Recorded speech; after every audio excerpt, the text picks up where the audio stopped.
I stood there, mud on my boots, shovel in hand, when I spotted her coral pink blazer, stomping across my pasture like she was royalty.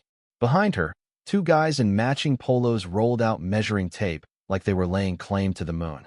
One was already stepping on my irrigation lines. I pointed calmly to the faded sign nailed to the fence post. Private property since 1946. She barely glanced at it before declaring, "You're in violation of Community Ordinance Section 9. We're reclaiming this land for the Greenfield Meadows Beautification Project." I raised my hand and muttered, "Ma'am, this is a cattle farm, and you just stepped in fresh manure." She didn't even blink, just marched up, slapped a document to my chest, and walked off like a queen delivering her final decree. I stared at the eviction notice like it was written in a foreign language. 72 hours to vacate. They accused me of unauthorized fencing, non-compliant landscaping, and agricultural storage violations, which I figured meant the barn my grandfather built long before HOAs even existed. I'd grown up on this land. My parents got married under the walnut tree by the north fence. Now, a bunch of suburban lawn tyrants were claiming some zoning loophole put my property inside their HOA lines. At the helm, a woman named Cynthia Lowry, president of Greenfield Meadows HOA and full-time menace. She had all the charm of a rattlesnake in lipstick. The next morning, they were back, this time with branded trucks and clipboards. A guy with an earpiece was planting orange flags in my corn rows. I marched over with my deed in hand and asked what the hell he thought he was doing. "Perimeter beautification," he replied without irony. I nearly choked laughing. But around noon, it got serious. One worker tried installing decorative lattice near the livestock fence. Problem was, he drilled right into the electric line I used to keep the steers in. The zap was loud enough to spook the birds from the silo. He screamed, flung his drill, and hit the dirt like he'd seen God. That's when Cynthia charged over, shrieking, "You assaulted my crew." I pointed to the signs, 3 of them clearly marked electric fence. She didn't care.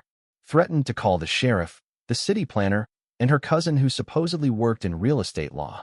That's when I made one call of my own. 30 minutes later, my younger brother Cole pulled up in a green Ford with government plates. Fresh off base, still in uniform. Military police patch gleaming in the sun. Cole stepped out, sunglasses low, voice calm. "Is there a problem here?" Cynthia tried to puff up. "This is a private civil matter." Cole held up his ID. "Ma'am, I am a federal military police officer on authorized leave. I'm invoking the 2008 Rural Protection Act regarding veteran property rights." Her mouth opened and shut like a busted screen door.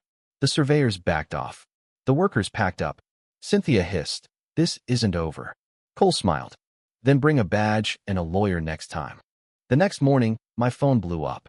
Messages from numbers I didn't know, threats, insults, even a few cow jokes. I ignored them until I saw the Facebook post. Greenfield Meadows page, run by Cynthia herself, featured a heavily filtered aerial photo of my land. Bold Comic Sans font. Unauthorized land use exposed. The comments lit up with HOA members praising her for taking on entitled squatters. That night, someone dumped broken shingles at the end of my driveway. Next morning, signs appeared on my fence line. Future site of Greenfield Meadows Community Garden. I ripped one out, broke it in half, and tossed it into the compost bin. Cole was livid. "They're not just playing games anymore," he said, pacing my kitchen. "This is targeted harassment and narrative control. We've seen this before overseas and online. Discredit, isolate, destroy." I raised an eyebrow. "So what now?" He grinned. "Now we play back." The town rallied fast. My neighbor Dave lent me his drone to catch any unauthorized entries. The bakery downtown started selling cookies shaped like little HOA houses with angry faces. The feed store hung a sign, "Trespassers will be fertilized." Cole built a website with drone footage, timestamps, the deed, and a timeline. We called it defendthefarm.org. Within 12 hours, it had over 3,000 hits. Cynthia tried to file a cease and desist, but the public tide had turned. Then came the smoking gun. Uncle Ed, who used to work in the county recorder's office, dug through old survey maps. He found a forged overlay used in the HOA's expansion plans, one that falsely showed their boundary crossing into my pasture. The original, legally filed version proved otherwise. It was fraud.